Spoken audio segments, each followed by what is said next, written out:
my Clueless Queens. Welcome back to the Completely Clueless Podcast. I am your host, Sarah Alice Liddy, and let me address the elephant in the room. For those not viewing, giving you the visual. I am in my Skims pajamas. I feel like I've been talking about pajamas so much on the podcast lately, and being in cozies and comfies is truly the era I'm in life because I'm not going to a job right now. I am just constantly in my cozies. So I wanted to be my most authentic self with you guys. So I threw on my favorite pair of Skims pajamas and they have these cute cherries on them. I'm obsessed. I also have a pimple patch under my nose. I'm not sure if you're going to be able to see it from the screen because I'm a bit too far to like see the details, but just wanted to address it just in case and normalize wearing pimple patches. I feel like that's already so normal. So many people wear their pimple patches all the time. I know I do. However, I just could not get on screen with a huge bright red zit under my nose. Like this morning, oh my God, when I woke up, you guys, when you wake up to a like fat, juicy pimple, that was me this morning with this one under my nose.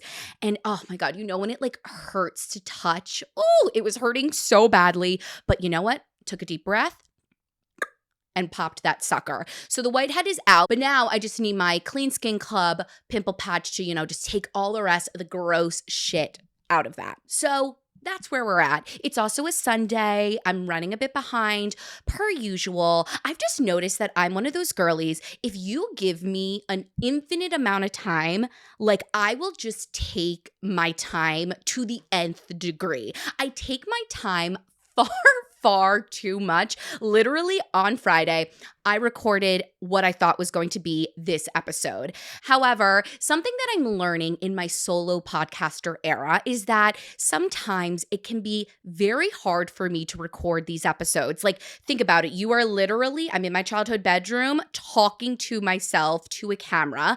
I've been trying to like visualize your guys' energy here. Like, I've gotten to know some of you over DM, so I try and like visualize your faces, conversations that we had. It's very like woo-woo actor of me, but like I gotta put my BFA training to work. Am I right? So that's sometimes how I can like get myself there. However, Friday, like it was just one of those recordings where I was stopping and starting and stopping and starting and judging everything that I was saying. Like, we're gonna get into the Wicked movie later in this episode, and I have some interesting opinions. I have opinions that not everybody else on the internet is having.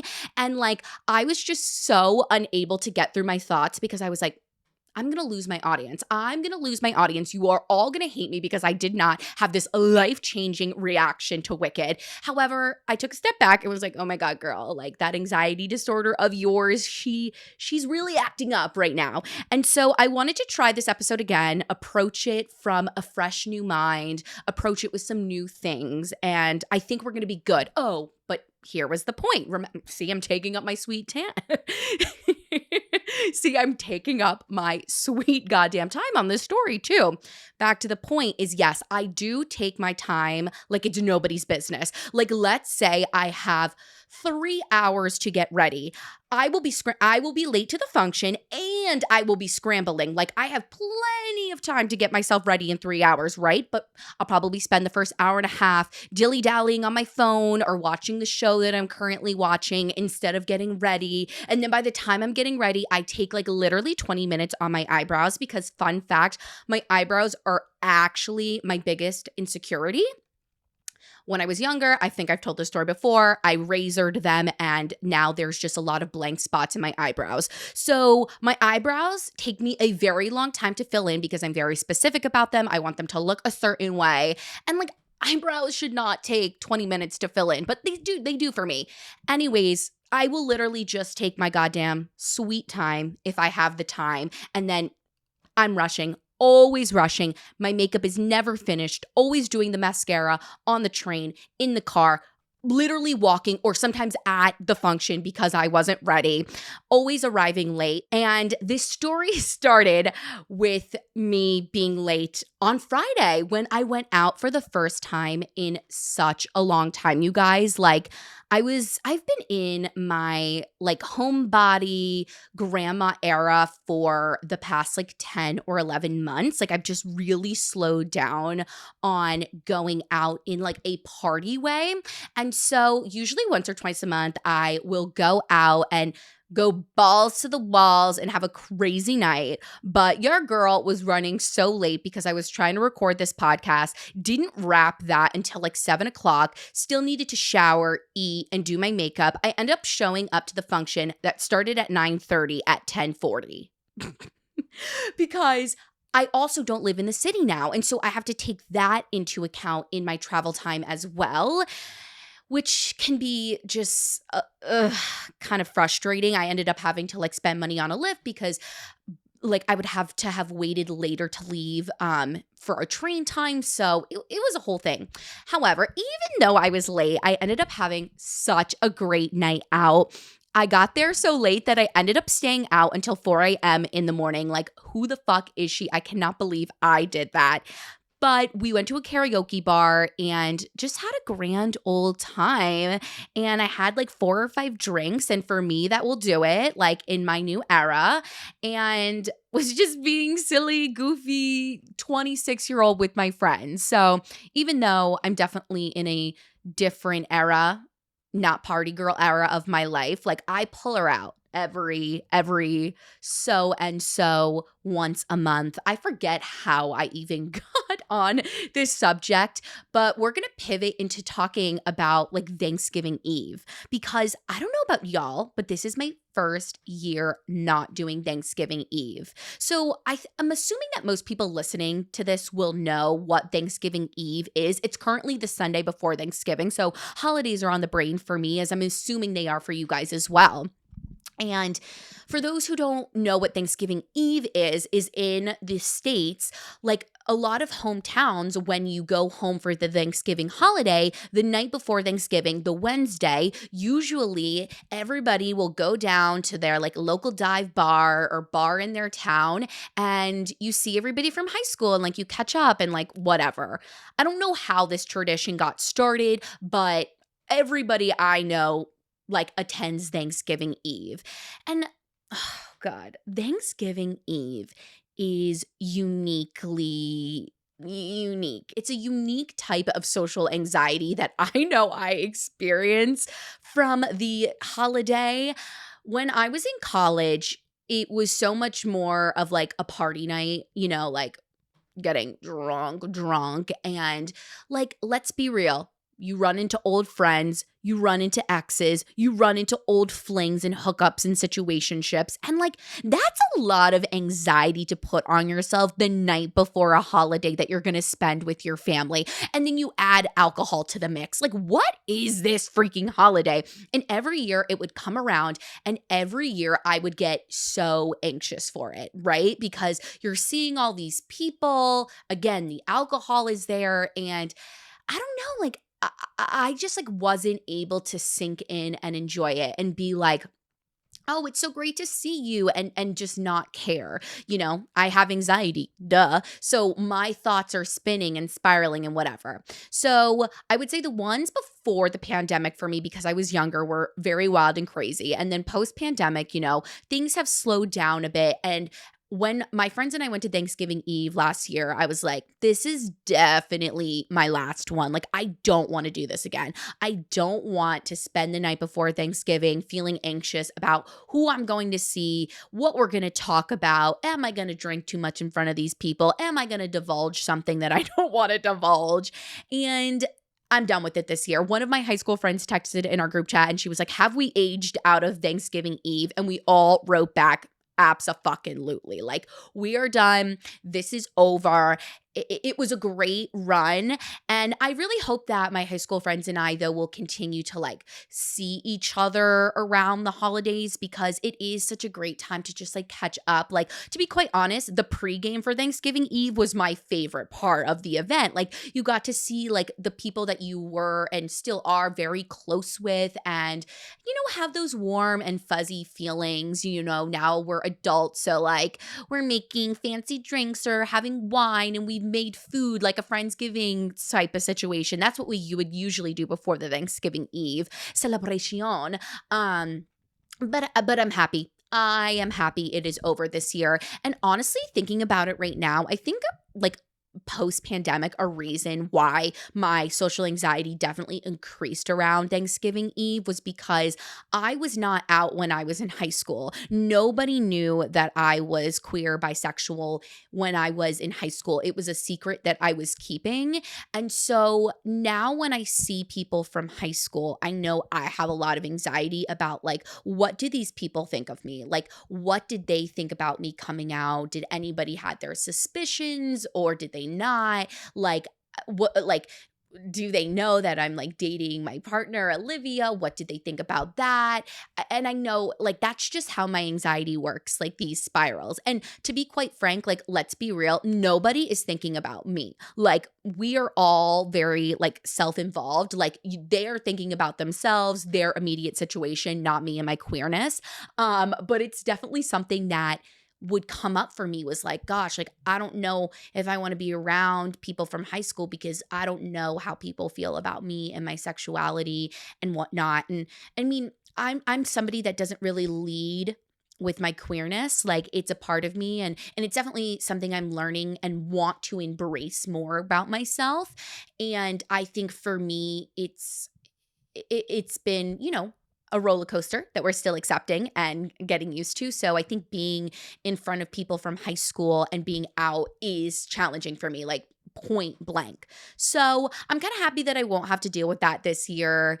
I want to know though from you guys, if you're doing Thanksgiving Eve, like I definitely am going to put up a poll on Instagram, which is at Completely Clueless Pod, because we got to talk about it. Like, I want to know what your thoughts are, if you get as anxious as I do, or if you really enjoy it. Like, we got to gib and gab about it because I want to know.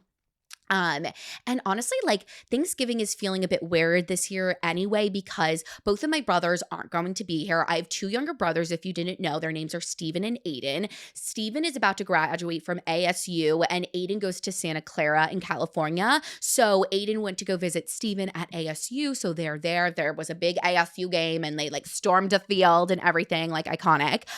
Wish that I was there. It honestly looked like really fun. Like, I loved going to Elon, but something I did not get out of that college experience was like what Steven gets at ASU. Like, I would have loved that, because the thing about me is I may not know anything about sports, but I love an event. I love an event. So like when I was younger, my dad like would invite me to go to sports games, and I would be there, especially once I became of age. Like, yes, I want to tailgate. Yes, I want to have my little White Claw Truly and have some good food and like have fun. I just love that energy. And so seeing all these like videos of my brothers there the other day was like, I was like, oh, I feel like I'm missing out on all the fun.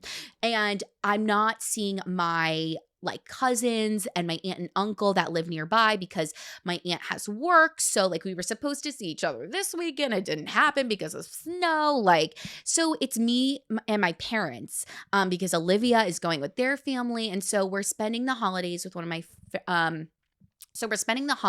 my parents' family friends. And while it's so nice of them to take us in, like, I'm not looking forward to it, you guys. I'm not looking forward to it. Okay. I don't love small talk conversations. They give me anxiety. Oh my God. She is an anxious girl. Yeah, I don't know. I just don't, especially on a holiday, like it kind of sucks to have to like mingle with people that I don't know very well. And I know my parents know them, and like I want to go because like my dad really wants to be more social than it just being my mom and him and I and whatever. I'm gonna go for them and have a jolly good time. I bet I will have a good time. Honestly, I get so nervous for social interactions. And then once I go and I do them, like, I'm like, oh, that wasn't that bad. And that is anxiety. And that's what anxiety is, girl. Um, and you would think after like 15 plus years of therapy, I would be better at like, overcoming my anxiety, like my anticipatory anxiety, but I'm not. So yeah, Thanksgiving is feeling weird. I think the holidays are just a weird time.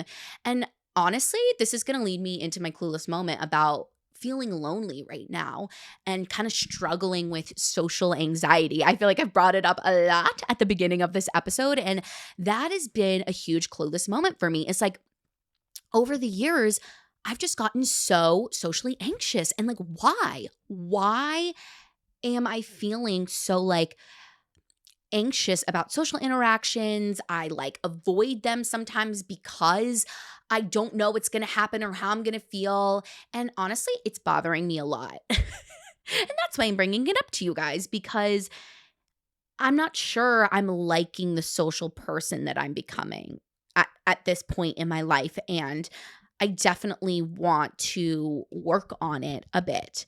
I've always been a bit slower to warm up to people that I do not know, even though I'm like extroverted with y'all on this podcast and I'm very extroverted with my friends. When you first meet me, I can be a bit timid and shy, and that's because of the anxiety. And it takes a lot of effort for me to kind of be outgoing with new people. And I don't know why. I wish it's something I didn't have to think about as much or fight for as much, but it's my reality. And so I think like there's times in my life where the social anxiety has gotten a bit better. Like when I was doing my college auditions, my gap year, like I had to travel around this country for these auditions by myself. And so like that can be a pretty lonely experience. And so I got used to like meeting people at auditions, and like they would invite me to go to dinner with their family. And like, I became a lot more social in that way. And then I definitely think post pandemic, like my social like skills have gone from here to here. They took like this big drop because we were all so isolated, and then post COVID, like we weren't all like back to social gatherings like how they were pre-pandemic. And especially in the last like 10 to 12 months of my life, like I have been super isolated or been more isolated than I'm used to. And I feel like that's like a couple of factors. Like my partner keeps saying this to me, and I literally replied to them. I was like, babe, like when is this hard year going to stop? But I have had a pretty hard year, and it has been hard to be a human this year. Like, I'm not even gonna freaking lie to you guys. And I think because I've been going through so many personal changes, like moving back and forth from the city, starting a new job, then quitting that job, like trying new things out in therapy, being on Zepbound and trying to focus on my health. Like, there's just so many different changes and things happening in my life that the change can be very overwhelming for me. And some people, when they're feeling overwhelmed, they like push outwards and they want to go and extend their energy outwards and be extroverted and social. I am literally the opposite. Like I just draw in and want to isolate. And when I'm feeling too overwhelmed, like I'm like, no, like I can't go out. I can't do this. Like I need to like lay in my bed and like conserve my energy, which is like not the full truth. Like, I've told you guys this before. I suffered a pretty bad depressive episode. And I think ever since then, like I just get so overly cautious with my energy. And that's something that I'm really like trying to figure out and work through. However, like I think in the last couple of months, it's become really apparent to me how like disconnected I've gotten from my social life, like even my close friends. Like I just feel like, gosh, I used to be so much more social. I used to be so much more connected, and sure, like we're all 26-year-old adults now, and it can be hard to find the time with work and like whatever.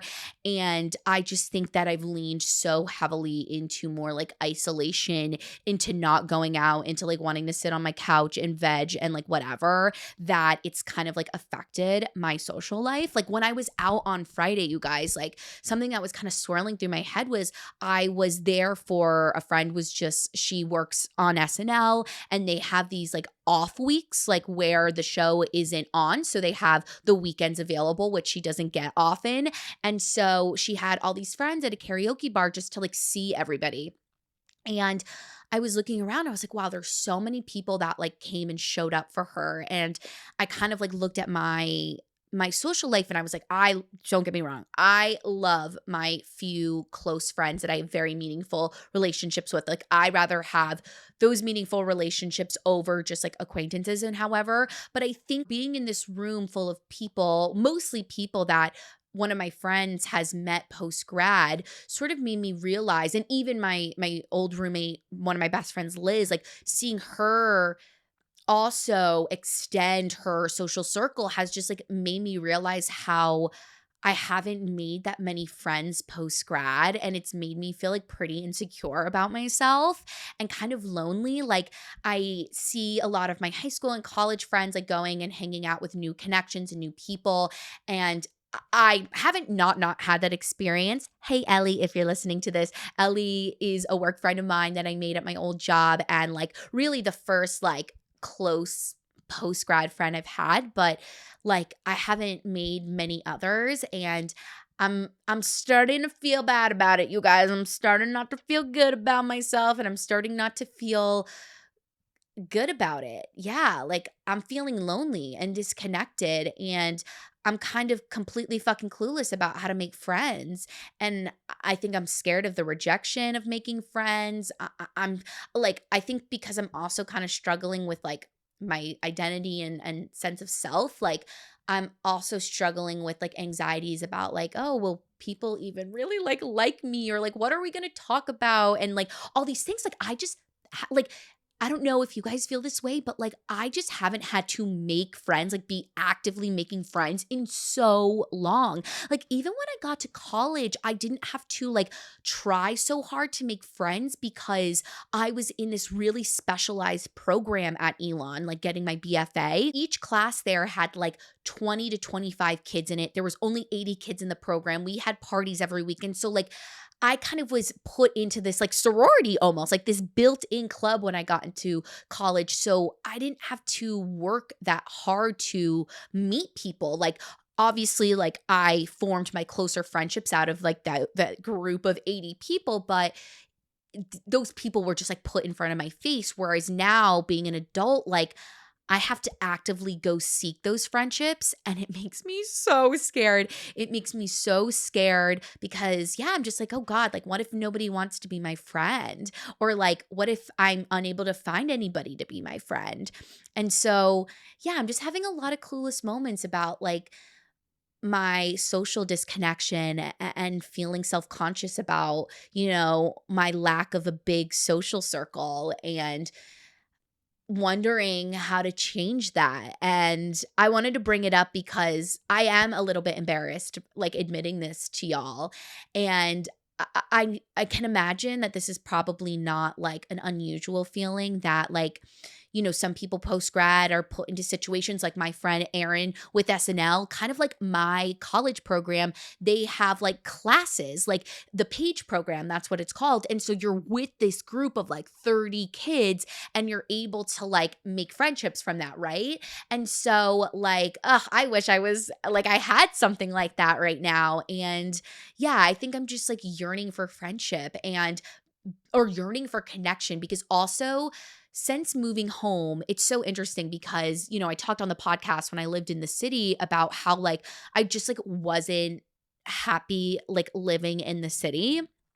And now that I've moved back home, as much as like I love my parents and I'm grateful for the situation that I'm in, like I miss being in the city. Like I miss having my own space and like being closer to people. Like I'm feeling isolated being in Westchester because all these like especially a lot of the new connections that I've made through my old job, like they're all in the city, and to get to the city can be a lot of freaking work. Like I'm not going to lie, like there's a lot of commuting involved, and like I don't have a car. Like we only have one car at my house, and my mom takes that to work every day. So like I'm kind of stuck here, like stranded most of the time. And so it's like no wonder I'm feeling disconnected. There's a lot of situational things, and my fingers are so crossed that this apartment that Olivia and I have been like hopefully will work out. Like I don't want to say too much because I don't want to jinx it. Like knock on wood, knock on everything, you guys. Hopefully I'll be able to come back soon and give good news. But hopefully I'll be back in the city too. Hopefully I'll be back in the city soon. But yeah, I'm definitely feeling completely clueless about friendship and connection and being social. And I know also that like talking to you guys in my DMs has also made me feel better because it makes this feel like a connection source for me. Like I can meet people through this and y'all can meet people and whatnot. But we need to switch gears now. We're going to switch gears from being emotional and we're going to get into gibbing and gabbing and yapping and chatting about so many different things that are happening in pop culture right now. We have Wicked, Traitors trailer, and cast came out. I don't know about y'all, but I am so into Traitors and I cannot wait for it to come back. Also, I've been watching Love Island Australia. So let's be pop culture clueless girlies for a second and get into that. Let's start with the Wicked review. Now, I'm going to say this because the number one reason I'm re-recording this episode was that I just feel like when I went to talk about Wicked, I was very nervous. I was nervous because everybody is having these life-altering reactions and responses to the Wicked movie.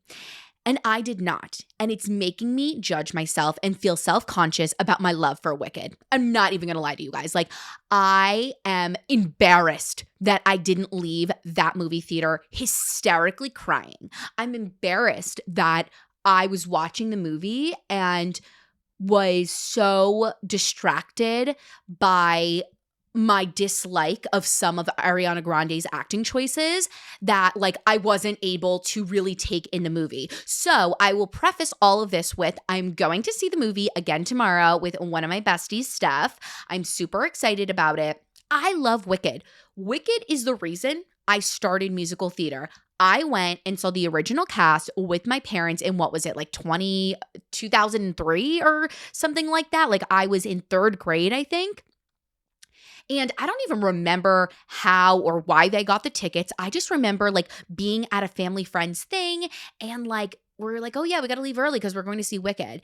But that musical changed my life. Like you guys, I would not be the person I am today without Wicked because I saw that musical when I was 7 years old and it started my journey as a performer. I left that show and could not stop singing the soundtrack. Like it was my life. And my mom started to obviously hear me singing around the house. And growing up, like if you look at baby pictures of me, like homegirl was always in a boa and her princess heels. She loved to perform. Like I think I've always been that type of girl, but Wicked is what really pulled it out of me as a kid and made my parents realize it too. And so when they heard me singing about the house, they were like, you're actually like not that bad. Like, why don't we get you into singing lessons? And so it started my journey. Like I started taking vocal lessons with a local teacher when I was 7 years old and literally never stopped.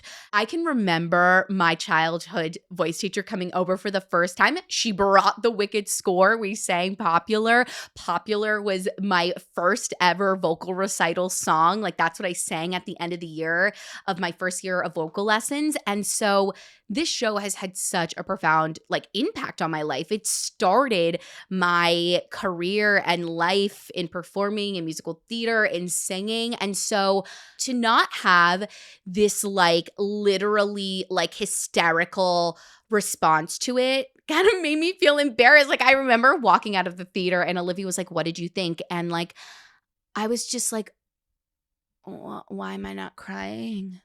Why am I not sobbing? Why do I not feel like my life is changed? Like, I don't know. However, I think there's a couple things that like contributed to all of this that I want to get into.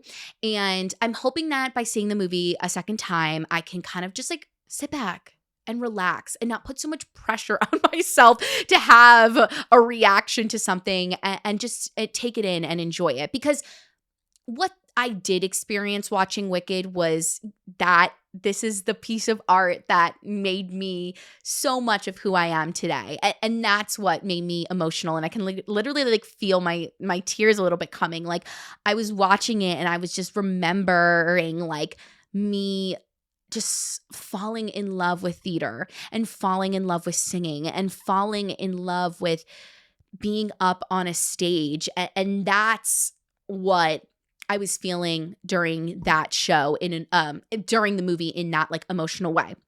Anyways, on to my thoughts. So first first opinion about this movie is I hate fucking social media. Social media ruins everything, you guys, because I think the whole reason I had so much self-judgment towards my reaction to this movie was because everybody and their mother was hyping up this movie to the nth degree online. If you're a theater kid like me, you are on Wicked TikTok right now. Like, you are not on Wicked TikTok. And so I have been taking in so much content about this movie. I've been watching all their press interviews. I've been watching friends like who are in like the influencing world go and review it, like people you trust going to these premieres. Like, of course, I'm watching all of these, Chris Olsen, Eli Ryo, like all these, big mega theater influencers go and rave about the movie, hysterically cry. Like, I was intaking it all. So my expectations were so high. I was like, this movie is going to change America. Like, this movie is going to be like life altering for me.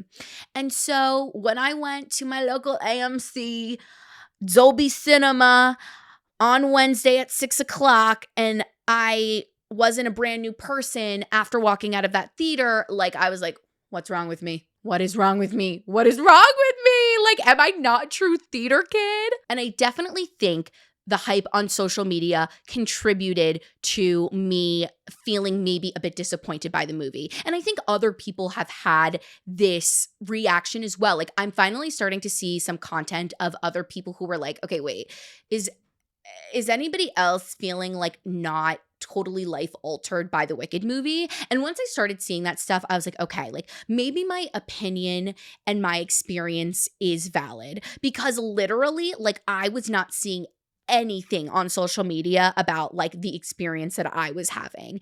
And so all this to say, I definitely think the hype on social media, all the content, all the exposure raised my bar so fucking high that no matter how good the movie was or is, like, it was never going to reach the expectation I had in my head, because social media made it like totally unrealistic. Okay. So now into like actual opinions about the movie.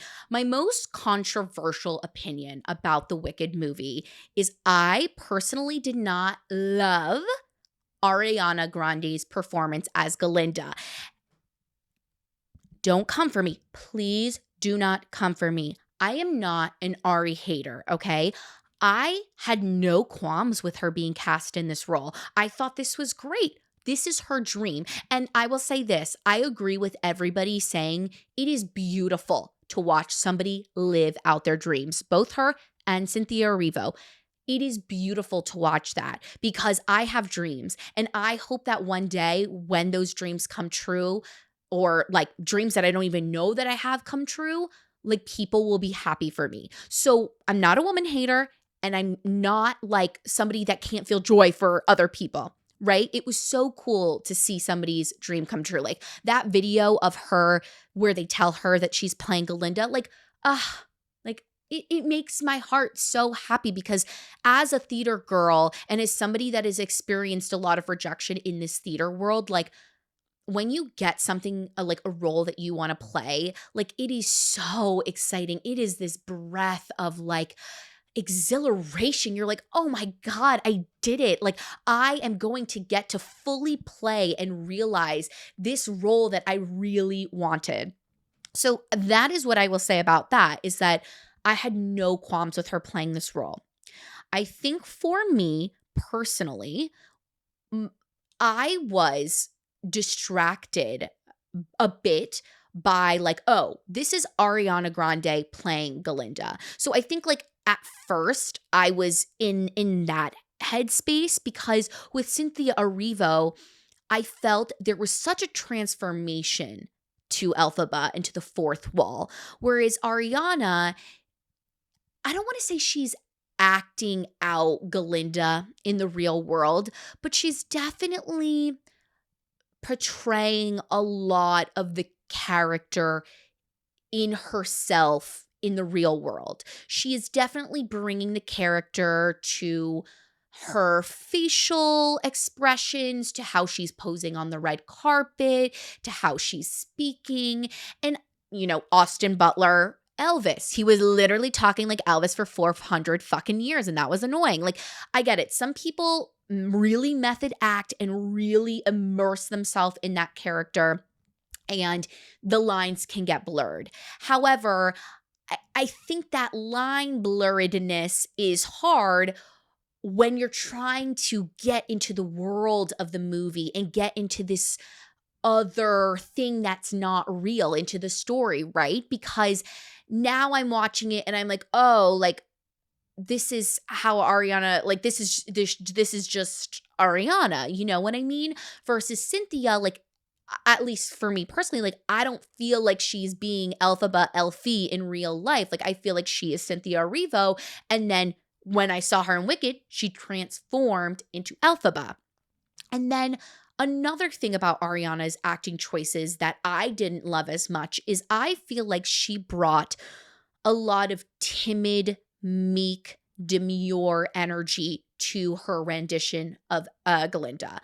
I felt, especially in that first 45 minutes to hour of the movie, I felt like it was just too timid and demure for me. She was making acting choices and literally I was getting frustrated. I was like, girl, like, why are you being so timid? Why are you being so, it's not standoffish, but like, and I don't want to use the word weak, but like kind of weak. I was like, yes, Galinda is ditzy, like, woo wee, kind of, but she isn't weak. She isn't timid, or at least all the actresses that I've seen play Galinda on Broadway, I think bring this strength to her. Like, Galinda knows who she is. Yes, she has this ditzy, maybe caricature, comedy-esque vibe to her, but like, she is strong. She stands in her power in who she is. And sometimes Ariana Grande wasn't giving me that. And so I think immediately that threw me off when I started watching the movie was just like how she was choosing to play this role and that I didn't agree with it. And that's okay. Like, obviously, so many people are taken by her performance. And I'm not saying I wasn't taken by it. Like, Popular was so good. I loved her rendition of Popular. I love what she brought to it. However, I just think a lot of the times throughout the movie, I was somewhat, I think, distracted by her being Ariana and that whole fourth wall break. And I was also not agreeing with how she was choosing to play this role. And that's okay. Agree to disagree. I wish she brought a bit more strength to it. And I also think something that contributed to how I'm feeling is I really felt like her makeup was so washed out. I don't know if anybody else agrees with that, but I literally felt her face was just this blank canvas, like that they only did foundation. So her face sort of felt lifeless to me throughout the movie. Like, I wish they gave her some more blush. Like, I was just like, I want your face to have more life. Like, I want there to be, like more dynamic to your face. Her costumes were incredible. I mean, who doesn't love Galinda's costumes? Galinda's costumes are the best. Like, especially as a pink girly girl, like I'm just like, oh my God, like I want to be in her wardrobe. But I feel like her face was just so washed out and bland that it was bothering me a bit too. So I'm excited to see the movie again. And I really want to approach Galinda Ari from a fresh point of view and maybe try and see what she's trying to do with her acting choices, what she may be trying to do with the role being a bit more timid and whatnot. That's just my opinion. We can agree to disagree. You may not like it, but I wanted to share it because I'm curious if anybody else feels the same way. Olivia, I talked to Olivia about it and they sort of saw what I was seeing as well. But I'm curious if you feel the same way, please let me know because I literally have nobody to talk about it with. I literally have no one to talk about it because I'm scared. I'm scared. You guys, I'm scared people are going to yell at me and be mean to me by sharing my opinion. And but I want to share it because it's something I haven't heard before. And so I'm just curious if anybody else saw it or felt that from her performance. So please DM me if you did. My next thing is Cynthia Erivo was incredible. She was incredible. She was my favorite part of that movie, hands down. I saw this opinion on TikTok and it literally put exactly into words how I feel about her performance. She brought an emotional depth to Elphaba that I have never seen anybody do. It's funny because I'm talking about how like Ingalinda, I have personally liked like not a caricature, but like, it could be a little bit more theater acting in that way with that role. At least I've enjoyed that in the past. However, on Broadway, I feel like Elphaba has kind of taken on a bit more of a caricature too, can kind of be cheesy sometimes with the theater acting. But oh my God, Miss Arrivo just brought me to a whole other emotional dimension with how much emotion and story she put into her rendition of Elphaba. Like you could see in her eyes throughout that entire movie that she was immersed in that world, that she was Elphaba, that she was going through things. And I think you lose that in the Broadway show. I think because the camera is so close to their faces and you can get so many different close-up shots, wide shots of Elphaba's story that you are just able to see that character like you aren't able to see her on Broadway. You are able to feel her emotional depth like you aren't able to on Broadway. Like, Cynthia Erivo's eyes throughout the entire performance just had me locked. There was just a story in her eyes 110% of the time that she was on screen. She held it all throughout the show. It's been interesting to hear like bits and pieces about how she approached the role in her interviews, because it reminds me of how I approach acting very much, in that like she would want to do takes like all the way through because she wanted to continue and build that momentum of a character, and I love that choice. The last show that I was in at Elon was this song cycle called Fugitive Songs. Yeah, I think that's what it was called, and I played Alicia. And because I hadn't been in anything else during my time at Elon, I really put a lot of character work into that. And let me tell you, when you do the work, your performance shows. She did the motherfucking work, because that character was emotionally there 110% of the time. She was always in check. She always knew which part of the story and her character journey she was at, and she brought that to us in the biggest and best ways possible. And it reminded me of when I did that role at school, because I really built that life for the character. I did a lot of like character paperwork to figure out who this character was, what world she lived in, what she had been through. And when you do that work, it helps your acting, your singing, your storytelling so much. At least for me as the actor and performer, like it's just, I'm able to do my job so much easier because I am Sarah Liddy here. And then once I step into the world of the play or the musical, I have a whole world for that character. And you can tell that Cynthia did that. And I'm not saying Ariana Grande didn't. She 100% I think did as well. But I was just really taken by Cynthia's eyes the entire time. Like I was just locked in, and she really brought me somewhere. So I'm excited to watch her do this again tomorrow evening. I will say the only part of the story and how they chose to depict it in the movie that I didn't like with Elphaba was the last scene, which I know is crazy because it was defying gravity. And I mean, Cynthia sang it beautifully. However, for me, in the last like 16 bars of the song, they did a lot of stopping and starting. If you've seen the movie, she like does one riff and then, her broom drops and she starts falling and she sees her younger self, and then she lifts up and then she does another riff and then she flies around and then she does the last riff. And for me personally, I felt that it chopped up the momentum. I feel like it didn't drive us to the end. For me personally, like literally Olivia and I looked and laughed at each other because, Cynthia Erivo's like defying gravity riff, the end riff that she does I don't want to say become a meme, but it has become a pop culture moment. Like people have been doing it so much. Sorry, that was like really cracky because I went out on Friday, as I said, and my voice has been very tired ever since. Anyways, that like her riff has become so well known in pop culture. And so I feel like with all these stops and starts and pauses, like it made me chuckle because I knew what was coming, right? I knew the whole like was coming versus I would have loved to have seen it drive a bit more, like vocally and stay there. Like when she starts, so if you can't find me, like I wanted it to keep going, not the like pause, sing, pause, sing. It just took the drive and the momentum out of it for me personally.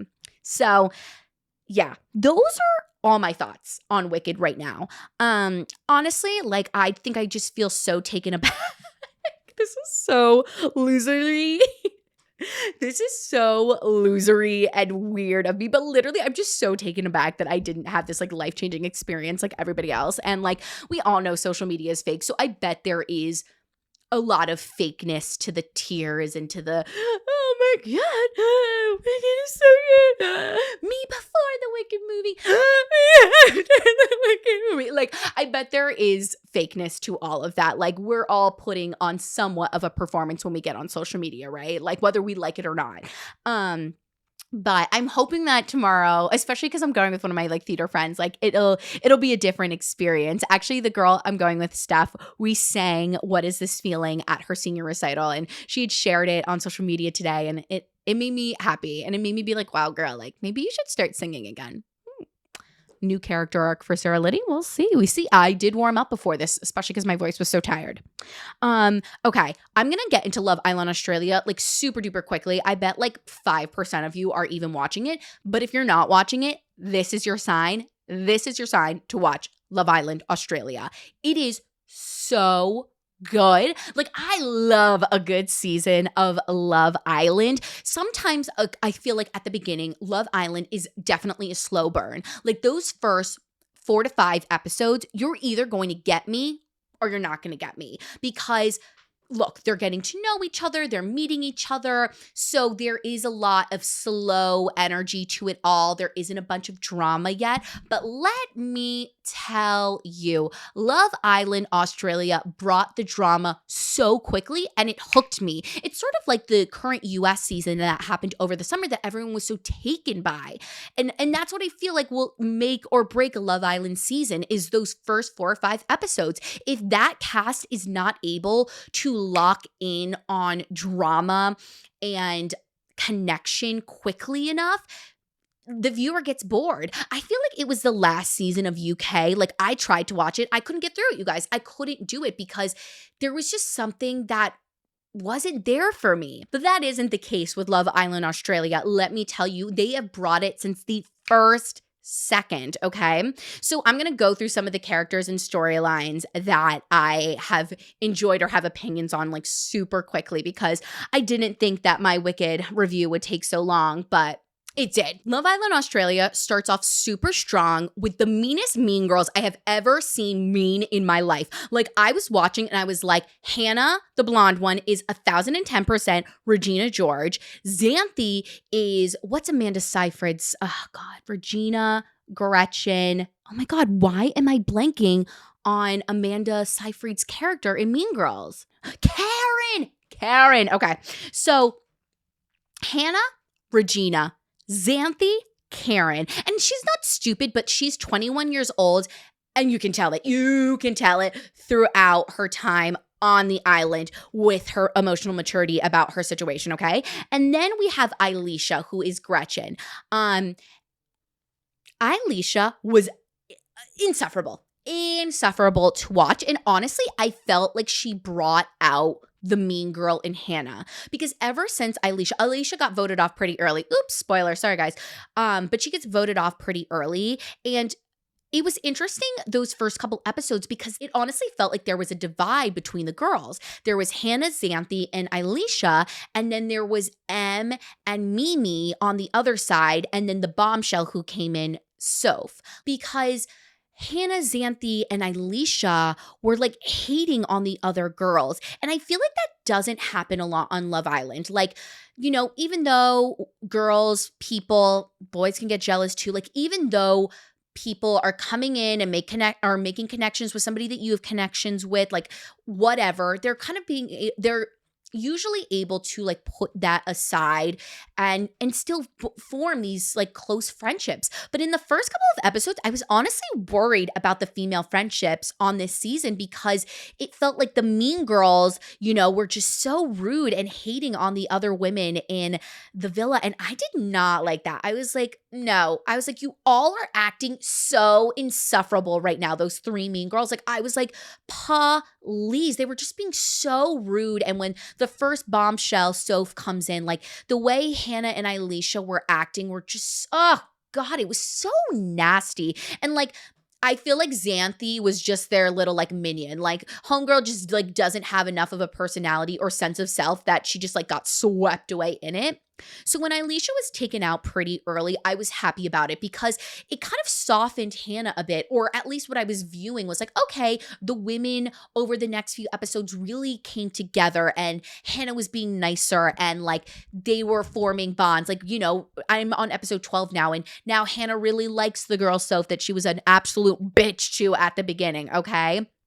And so I was like, thank God, okay, because women need each other. We need our friends. Like you need them to get through. And I didn't want to see a season like where the girls were just being mean to each other. Like that's not cool, right?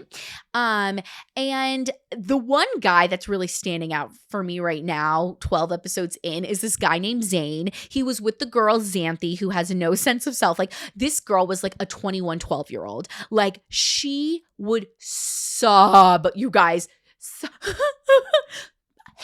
Hysterics about this man that she maybe knew for a week. Like literally after 2 days, sobbing. And look, a part of me gets why she was sobbing because this man did not give one fucking like shit about her. He did not care about that girl whatsoever. Like she was like just hooking up and maybe sex for him in the villa. Like he never talked about her. When you saw them together, like did they even talk about anything? Like no, they were just like making out, like, and he didn't give her the time of day. And so I get it. Like I think she was seeing that in real time, that like this guy doesn't really care about me. Like we're together because like he can easily hook up with me and like stay with me while he waits for something better. But this guy, Zane, is so interesting to me because he has been a fuckboy, for lack of a better term, for the last 7 years. He's been sleeping around with whoever he wants to, not forming any serious emotional connections, at least to what he's saying in the villa. And now, all of a sudden, he wants something serious. He's like, I'm getting older. Like, when the girls are asking him, like, oh, what did you come here for? He's like, yeah, like, I'm looking for something serious. However, it's a great lesson in, like, you cannot, like that whole taxi cab theory with guys, right? So they'll fuck around for as long as they want. And when they're ready to get ready, when they're ready to settle down and get married, they'll see the first taxi cab, first girl and go, she's it, right? And I don't think he's doing that completely, but I bring that up because it makes me realize, and maybe will make you realize as a viewer, like, you can't go from being emotionless and just having emotionless sex, hooking up, not giving a fuck for so many years to I want to be in a committed relationship and expect that you're going to know how to be in that committed relationship. Like, if I've learned anything in my 20s, it is that romantic relationships are work. And I don't think it's bad that they are hard work, that they're effort that you need to put in. However, this man knows nothing about being in a committed relationship. Like, he just wants to be in one, right? But you can tell his lack of emotional maturity, like, it is so high. He literally doesn't even know how to deal with the crying girl. Like, and now he's in a new couple with this other girl who's super into fitness. And you guys, all they're talking about is meal prepping and fitness. Like, it is so fucking boring. And I think it's so funny that he thinks that like that's a real connection, because it's not. Like, he obviously thinks she's hot, but like they're talking nothing beyond gym, tan, meat, and rice. like literally.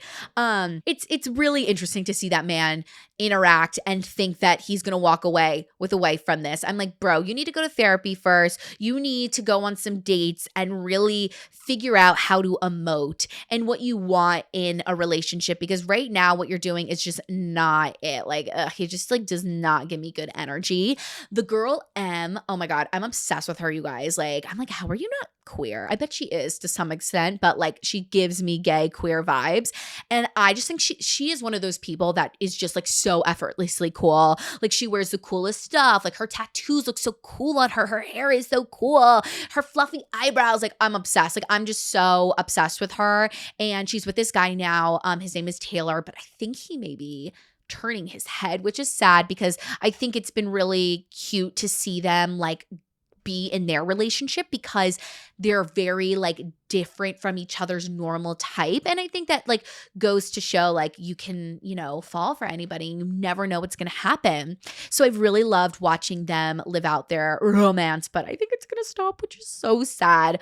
Hannah's fucking nuts. Like, yes, Regina George. And apparently she is going to be going into her Regina George 2.0 era with these two new girls that just came in. I unfortunately saw some spoilers, but she is a hoot, that girl. When she gets mad at her man, Nico, oh God, like, she gets crazy. Like, oh my God, you could just see the like seething of anger on her face. She's funny. But all this to say, like, I say all this to say so much, but you should watch Love Island Australia. It is so good. And please watch it so I have somebody to talk about it with, because currently I have no one to talk about it with and I want to talk about it with somebody. So I hope you enjoyed chatting with me and hopefully you got in your comfies too, or, you know, you're in your car driving or you're somewhere where you're cozy, because that's how I'm feeling right now in my pajamas. You know, very quickly, I've kind of stopped dressing up and putting on a lot of makeup for the podcast, and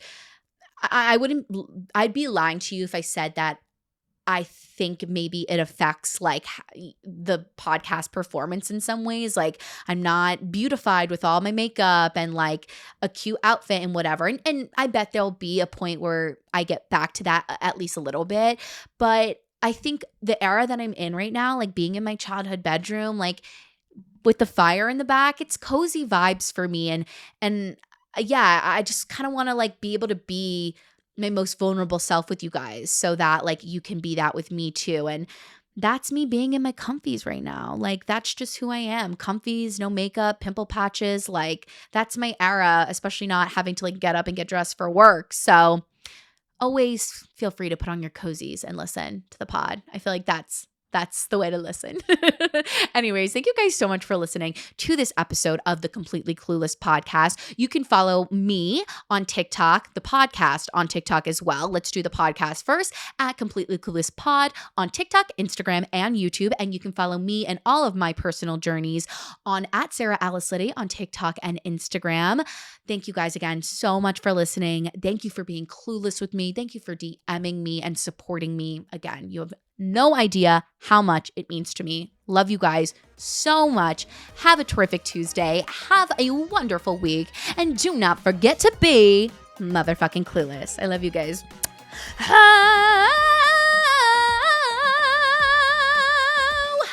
I leave you with that. Bye.